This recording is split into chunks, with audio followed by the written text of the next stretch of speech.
नमस्कार दोस्तों, मैं सुरजीत सर स्वागत करता हूं आपका हमारे YouTube चैनल केजीएस विद्यापीठ पर। दोस्तों, हमने पार्ट 1 में साउंड चैप्टर के बारे में बात करी थी और उसमें से क्या क्या टॉपिक इस चैप्टर में अपन कवर करते हैं उन सब के बारे में पार्ट 1 में डिस्कशन कर लिया था। उसमें अपन ने कुछ हाइलाइट्स भी जानी थी कि जो टॉपिक जो होते हैं इन टॉपिक के बारे में हम क्या क्या पढ़ेंगे इस चैप्टर में, वो सब अपन ने पार्ट 1 में अपन ने जान लिया था।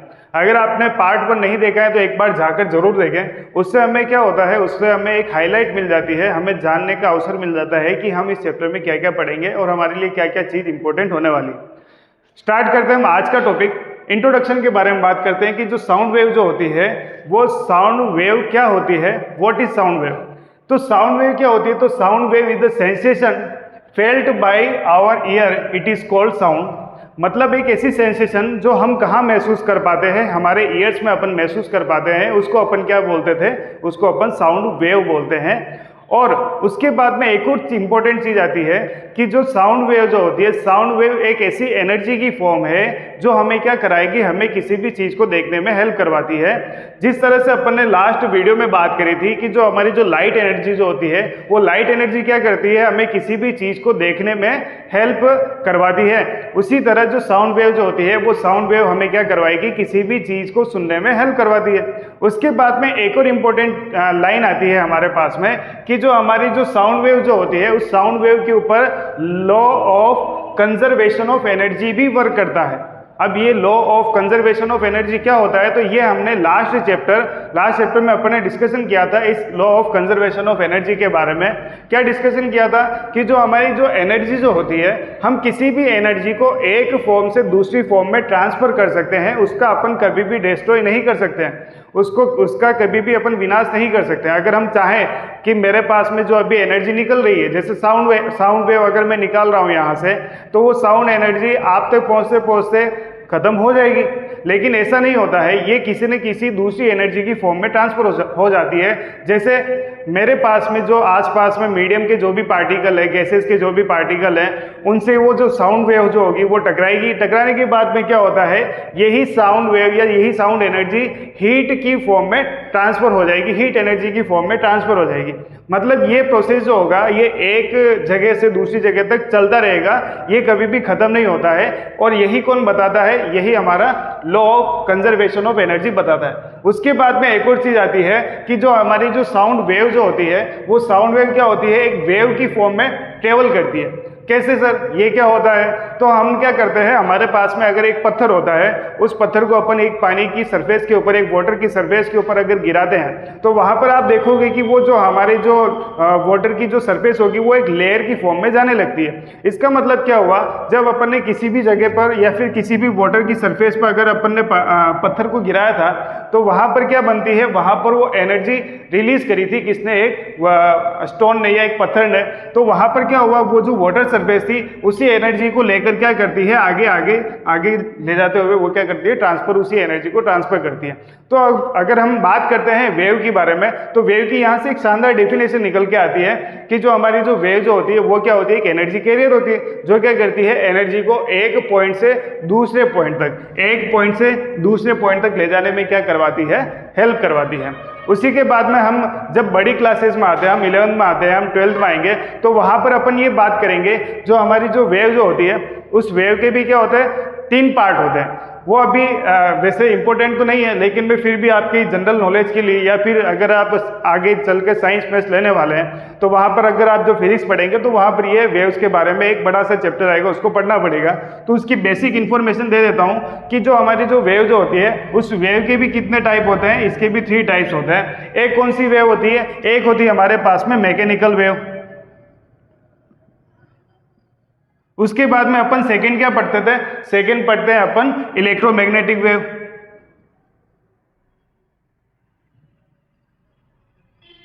और थर्ड पढ़ते हैं अपन मैटर वेव।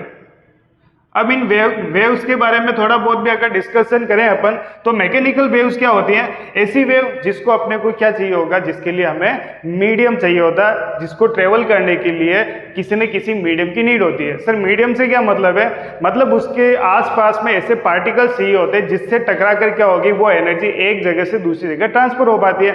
उसी तरह हमारी जो इलेक्ट्रोमैग्नेटिक वेव जो होती है, उसको ट्रांसफर होने के लिए किसी मीडियम की नीड नहीं होती है, ऐसा मान सकते हैं अपन। और उसके बाद में थर्ड वेव जो होती है मैटर वेव। मैटर वेव किसको बोलते हैं? तो जब भी एक मैटर से दूसरे मैटर में या फिर उसी मैटर से उसी के पार्टिकल एक जगह से दूसरी जगह एनर्जी को ट्रांसफर करते हैं। जैसे मेरे पास में एक चम्मच है, उस चम्मच में मैंने किसी एक जगह पर मैंने क्या करा था, कुछ भी स्क्रैच किया है या फिर हमने किसी भी मेटेलिक सरफेस को अगर बजाया है, तो उसमें क्या होगी, उसी पूरी मेटल में क्या होगी, वाइब्रेशंस जनरेट होती है। वो एक मैटर वेव का एग्जांपल हो सकती है। और मैकेनिकल वेव्स की बात करते हैं तो हम जो पढ़ते हैं साउंड वेव, वो साउंड वेव किसका एग्जांपल होती है? मैकेनिकल वेव्स का एग्जांपल होती है। आगे चलकर जो मैकेनिकल वेव जो होती है हमारी, वो भी क्या हो जाती है, वो दो पार्ट में डिवाइड हो जाती है। पहली कौन सी होती है? Longitudinal wave.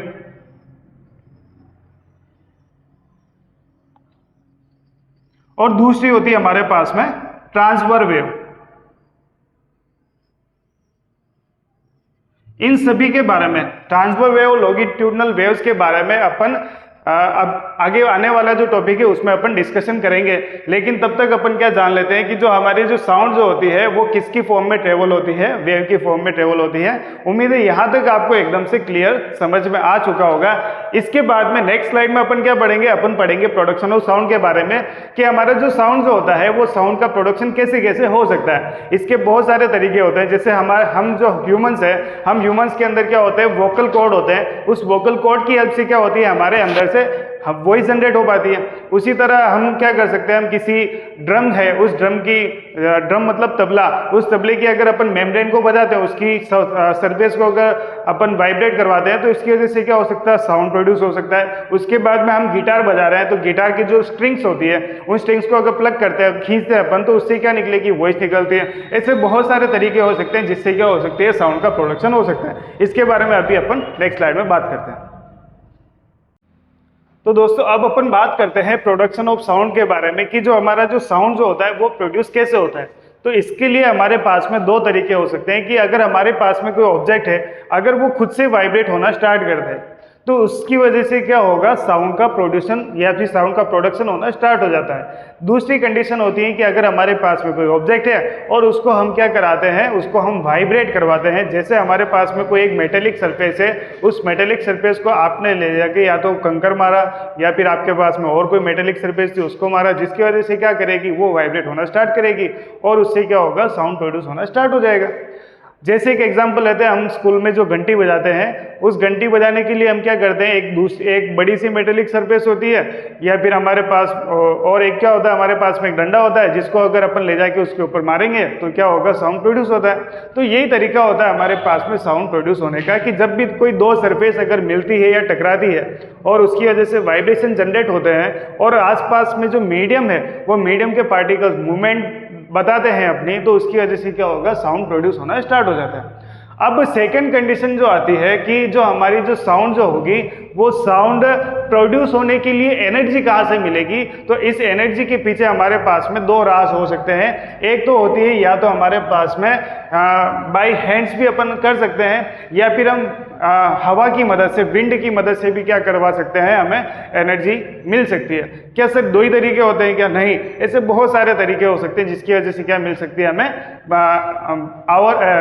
अदर एनवायरनमेंट, बाहर के एनवायरनमेंट से हमें क्या मिल सकती है, एनर्जी मिल सकती है, और हमारे पास में क्या हो सकता है, साउंड प्रोड्यूस हो सकता है। कुछ एग्जांपल लेते हैं, जैसे sound of our voice produce by vibration of two vocal cords in our throat. कहने का मतलब ये है कि जब भी हम ह्यूमंस की बात करते हैं कि हमारे ह्यूमंस के अंदर कैसे साउंड प्रोड्यूस होता है, तो हमारे यहाँ पर क्या होता है, वोकल कॉर्ड होता है, जो अपन ने कब पढ़ लिया था, क्लास 8 में पढ़ लिया था। इस वोकल कॉर्ड में क्या होती है, दो लेयर होती है। वो दो लेयर क्या होगी, ऐसे मान लेते हैं हमारे पास में कोई 2 लेयर है, उस 2 लेयर में क्या होगी, कुछ अंदर से जो हमारा जो स्टमक है, उस स्टमक से क्या आती है, हवा, हम हवा को प्रोड्यूस करवाते हैं, जिसकी वजह से क्या होगी, ये वोकल कॉर्ड में क्या होगा, वाइब्रेशंस होते हैं, और वाइब्रेशंस होने की वजह से आगे जो हमारे पास में एयर के पार्टिकल्स है, वो एयर के पार्टिकल से होती हुई हमारी जो साउंड एनर्जी जो होती है वो किसी अदर पर्सन के कानों तक पहुंच जाती है। ये तरीका होता है हमारे साउंड का प्रोड्यूस होने का ह्यूमंस के अंदर में। सेकेंड कंडीशन बता रखी है कि हमारे पास में कोई तबला है, उस तबले को अगर वाइब्रेशन कराते हैं, उसकी सरफेस को अगर अपन किसी डंडे से ले जाके मारते हैं और या फिर अपने हाथों से मारते हैं, तो इसकी वजह से क्या होगी, साउंड प्रोड्यूस हो सकती है। तीसरी कंडीशन बता रखी है कि हमारे पास में जो फिजिक्स लैब होती है, उस फिजिक्स लैब में भी हम क्या कराते हैं, साउंड को प्रोड्यूस करवाते हैं। एक बड़ा सा एक्सपेरिमेंट होता है क्लास 11 के अंदर, 12 के अंदर, उसमें अपन क्या पढ़ते हैं कि हमारे पास में कोई भी बॉल है या फिर हमारे पास में कुछ ऐसा इंस्ट्रूमेंट होता है, इस इंस्ट्रूमेंट का नाम बता रखा है ट्यूनिंग फोक। इस ट्यूनिंग फोक की हेल्प से अपन क्या करते हैं, हम साउंड को जनरेट करवाते हैं और वहाँ पर एक प्रैक्टिकल करते हैं। जैसे एक एग्जाम्पल लेते हैं, हमारे पास में कोई एक पेंडुलम जैसी कुछ व्यवस्था बना रखी है अपन ने, उसमें अपने क्या इसको अपन क्या बोलते हैं, बॉब बोलते हैं अपन इसको। अपन इसकी सहायता से अपन क्या करेंगे, इसको अपन थोड़ा सा ले जाते हैं, ये थ्रेड से एक बंधा होता है, ये जो बॉब जो होता है हमारा, वो क्या होता है, एक धागे से बंधा होता है, और इसको अपन क्या करेंगे, इस बॉब को अगर अपन थोड़ा सा दूर ले जाके अगर इस ट्यूनिंग फोक के ऊपर अगर टकरवाएं या इसके ऊपर छोड़ दें, जिसकी वजह से क्या होगा, ये वाइब्रेशन होगा, और वाइब्रेशन होने की वजह से आप देखोगे यहाँ पर क्या है, मीडियम के पार्टिकल्स हैं, वो पार्टिकल्स क्या करेंगे, वाइब्रेट करते हैं, और वाइब्रेशन की वजह से क्या हो जाता है, साउंड जनरेट हो जाता है। ऐसे हमारे पास में बहुत तरीके हो सकते हैं। जैसे हमारे पास में गिटार जो होता है, उस गिटार की जो स्ट्रिंग जो होती है, उस गिटार की स्ट्रिंग के अपन उसको खींचने की वजह से क्या हो सकता है, प्लग करने की वजह से साउंड जनरेट हो सकती है। ऐसे बहुत सारे तरीके होते हैं जहाँ से हमारे पास में साउंड जनरेट होगी है। जैसे बांसुरी है, फ्लूट है, उस फ्लूट को अपन क्या करते हैं, उसको फूंक मारते हैं, और फूंक मारने की वजह से क्या होती है, साउंड जनरेट हो जाती है। तो ये सब तरीके होते हैं साउंड के प्रोडक्शन के। दोस्तों अब हम बात करेंगे प्रोपेगेशन ऑफ साउंड की, कि जो साउंड जो आपने प्रोड्यूस कर लिया है, ये प्रोपेगेट कैसा होता है। अब ये पढ़ेंगे अपन नेक्स्ट स्लाइड में। अब बात करते हैं दोस्तों प्रोपोगेशन ऑफ साउंड के बारे में, कि जो हमारा जो साउंड जो होता है वो कैसे प्रोपेगेट होता है। जैसे अपन ने लाइट एनर्जी के बारे में बात करी थी, कि जो हमारी जो लाइट एनर्जी जो होती है वो कैसे प्रोपेगेट होती है। तो वो एक पार्टिकल्स जो होते हैं, चार्ज पार्टिकल जो होते हैं, उनके रेगुलर एक्सलेशन की वजह से वो एक लाइन टू लाइन क्या हो जाती है, जनरेट हो जाती है, और वो हमेशा एक सिंगल लाइन में, एकदम स्ट्रेट लाइन में क्या होती है, प्रोपेगेट होती है। लेकिन क्या साउंड वेव की कंडीशन में भी ऐसा ही है क्या? नहीं होता है। साउंड वेव में क्या होगा, इसके बारे में अपन इस स्लाइड में जानने वाले हैं। इसका कुछ पार्ट इस स्लाइड में है और कुछ आगे वाले स्लाइड में अपन डिस्कस करेंगे। सबसे पहले बात करते हैं कि मीडियम के बारे में। एक मीडियम क्या होता है, तो द सब्सटेंस, ऐसा पदार्थ या ऐसी जगह से जहाँ से क्या होगी, हमारी जो साउंड जो होगी या फिर साउंड वेव जो होती है वो ट्रेवल करती है, उसको अपन क्या बोलते हैं, उसको मीडियम बोलते हैं। और ये मीडियम जो होता है वो क्या हो सकता है, सॉलिड, लिक्विड, गैस, कुछ भी हो सकता है। इन तीनों के थ्रू क्या हो सकती है, हमारी एक साउंड वेव ट्रेवल हो सकती है। जैसा कि मैंने पहले बता दिया था कि जो साउंड वेव जो होगी उसको ट्रेवल करने के लिए क्या होगी, मीडियम की नीड होगी। इसी वजह से अपन इसको क्या बोलते थे, मैकेनिकल वेव बोलते थे। अगर इसको मीडियम की नीड नहीं होती तो हम इसको क्या बोल सकते थे, इलेक्ट्रोमैग्नेटिक वेव बोल सकते थे। ठीक है ना। तो हमारी जो साउंड वेव जो होगी उसको ट्रेवल करने के लिए क्या चाहिए होगा, उसको कोई ना कोई मीडियम चाहिए ही होगा। तो इसमें से क्या हो सकता है, सॉलिड भी मीडियम हो सकता है, लिक्विड भी हो सकता है और गैस भी हो सकता है। उसके बाद में सेकेंड लाइन क्या बोलती है कि व्हेन एन ऑब्जेक्ट वाइब्रेट्स, जब भी कोई ऑब्जेक्ट वाइब्रेट होता है तो उसके आसपास की जो एयर के पार्टिकल्स जो होंगे, है ना, वो क्या करेंगे, वो भी अपना मूवमेंट दिखाना स्टार्ट करेंगे, वो भी वाइब्रेशन होना स्टार्ट करेंगे। इस वजह से क्या होगा, वो अपनी जो स्टेबल पोजीशन होगी, मान लो मेरे पास में क्या था, एक ऑब्जेक्ट था, ये ड्रम था मेरे पास में, ये ड्रम की जो मेम्ब्रेन थी, वो मेम्ब्रेन क्या होती है, किसी भी वजह से क्या कर रही है, वाइब्रेशन होना स्टार्ट किया इसने। इसकी वाइब्रेशन की वजह से जो हमारे आसपास में, इस तबले के आसपास में, इस ड्रम के आसपास में, इस नगाड़े के आसपास में क्या थी, एयर जो थी, वो एयर क्या होती है, अपनी स्टेबल पोजीशन से, अपनी जो स्टेबल पोजीशन से क्या हो जाएगी, वो भी पार्टिकल्स उसके अपनी स्टेबल पोजीशन से मूवमेंट या फिर आगे पीछे होना स्टार्ट हो जाते हैं। तो when an object vibrates the air particles around it also start vibrating. और क्या होगी, in exactly the same way and the displace from their stable position, वो क्या हो जाते हैं, अपनी स्टेबल पोजीशन से क्या होना स्टार्ट हो जाएंगे, आगे मूवमेंट बताना स्टार्ट हो जाएंगे, आगे मूव होना स्टार्ट हो जाएंगे। इसकी वजह से क्या होगा, this vibrating air particle exert a force on near by air particle. मान लो यहाँ पर कोई एक पार्टिकल था, वो क्या होता है अपनी स्टेबल पोजीशन से क्या होता है डिस्प्लेस होता है, और डिस्प्लेस होकर क्या होगा वो आगे वाले पार्टिकल्स के ऊपर जाकर क्या लगाएगा, फोर्स लगाएगा, उससे जाकर टकराएगा, और टकराने की वजह से क्या होगा वो वापस वो भी पार्टिकल आगे से आगे ऐसा प्रोसेस रेगुलर चलता रहेगा। और इसी की वजह से this vibrating air particle exert a force on a nearby air particles, और उसी की वजह से so they are also displaced from their rest position and start to vibrate. और इसी की वजह से ये भी डिस्प्लेस हो जाएगा, अपनी वजह से ये भी डिस्प्लेस हो जाएगा, ऐसे होते होते ये आगे तक सेम प्रोसेस चलता रहेगा जब तक कि this process continued in a medium till sound reaches our ear. और ये प्रोसेस तब तक चलता रहेगा जब तक कि जो साउंड वेव जो है ये आपके कानों तक नहीं पहुंच पाती है, ये तब तक प्रोसेस कंटिन्यू होता रहेगा। अब जो आगे वाला पार्ट है वो अपन नेक्स्ट स्लाइड में डिस्कस करते हैं। अब अपन बात करते हैं टाइप्स ऑफ वेव्स के बारे में। हमने वेव्स की टाइप के बारे में पहले बात कर ली थी कि जो हमारे जो वेव्स होती है 3 टाइप की होती है।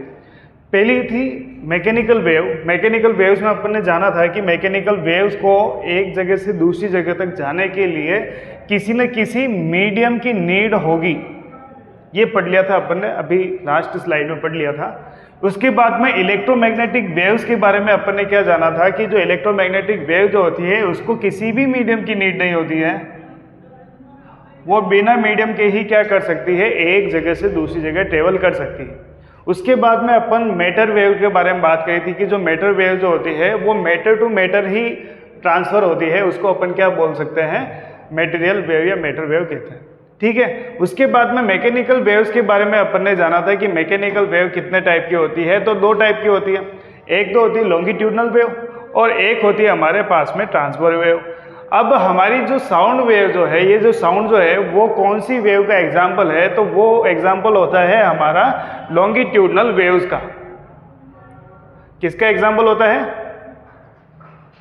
हमारी लॉन्गिट्यूडनल वेव का एग्जाम्पल होता है। सर ऐसा क्यों, और ट्रांसफर वेव का एग्जाम्पल क्यों नहीं है, तो इसके बारे में अब हम बात करते हैं कि जो हमारी लॉन्गिट्यूडनल वेव्स होती है इसका मतलब क्या है। तो हमारे पास में क्या होता है, कोई भी मीडियम है और उस मीडियम के पार्टिकल्स अगर क्या करते हैं, एक अपनी जो मीन पोजीशन के या फिर हमारी जो वेव जहाँ से प्रोपेगेशन हो रहा है, वेव का प्रोपेगेशन हो रहा है, उसके परपेंडिकुलर अगर उसके पार्टिकल क्या करते हैं, मूवमेंट करते हैं, तो इसको अपन क्या बोलते हैं, इसको बोलते हैं अपन लॉन्गिट्यूडनल वेव।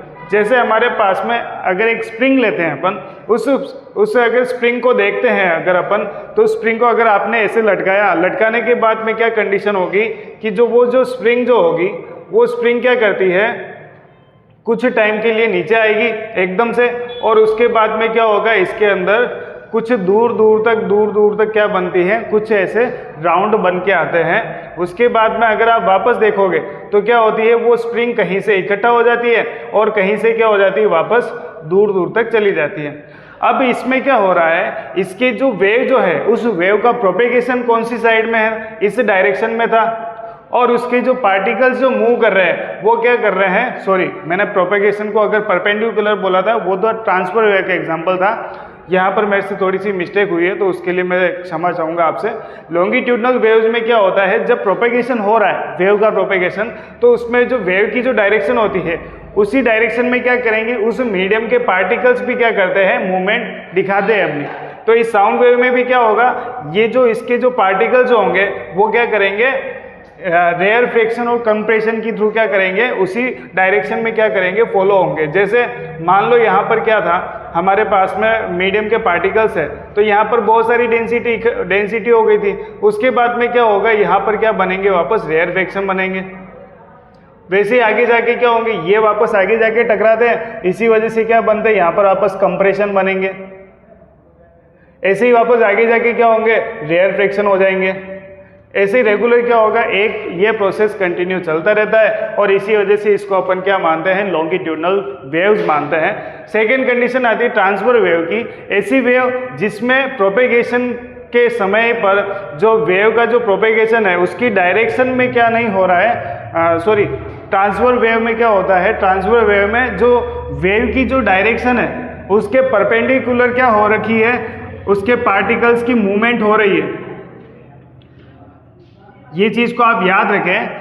लॉन्गिट्यूडनल वेव्स में क्या होगा, एक बार वापस सीख लें। लॉन्गिट्यूडनल वेव्स में क्या होगा, मान लो ये वेव्स आ रही थी, उस वेव की डायरेक्शन में ही क्या कर रहे हैं, इसके पार्टिकल भी मूव कर रहे हैं, तो इसको लॉन्गिट्यूडनल वेव्स बोलते थे। और ट्रांसफर वेव किसको बोलेंगे, जब वेव की डायरेक्शन ऐसे है और उसके परपेंडिकुलर डायरेक्शन में क्या हो रहे हैं, उसके पार्टिकल्स मूव कर रहे हैं, मीडियम के पार्टिकल, तो इसको आप क्या बोलते थे, ट्रांसफर वेव बोलते थे।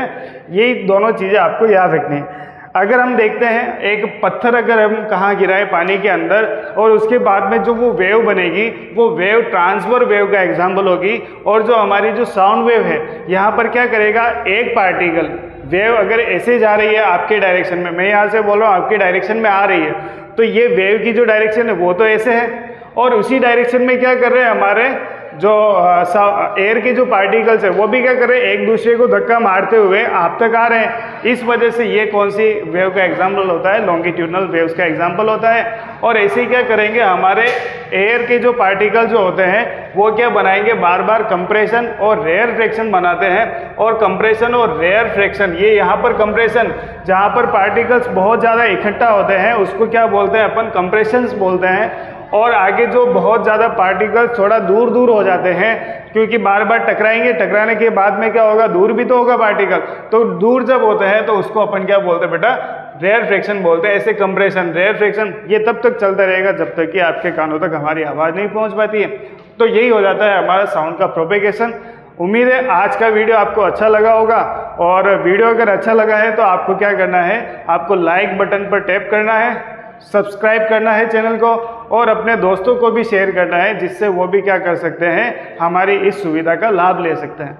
उसके बाद में अगर हम नेक्स्ट वीडियो लाएंगे, उसमें हम क्या करेंगे, पार्ट 3 में अपन सब साउंड की जो कैरेक्टरिस्टिक्स होती है, एम्पलीट्यूड हो गया, उसका जो टाइम पीरियड हो गया, उसकी फ्रीक्वेंसी हो गई, इन सभी चीज़ों के बारे में नेक्स्ट वीडियो में बात करेंगे। और उससे आगे आने वाला जो वीडियो होगा उसमें अपन साउंड के रिफ्लेक्शंस के बारे में बात करेंगे, इको, रिवर्बेशन, उसके बाद में उनके एप्लीकेशंस क्या होते हैं, ये हम क्या करेंगे आगे आने वाले वीडियो में बात करेंगे।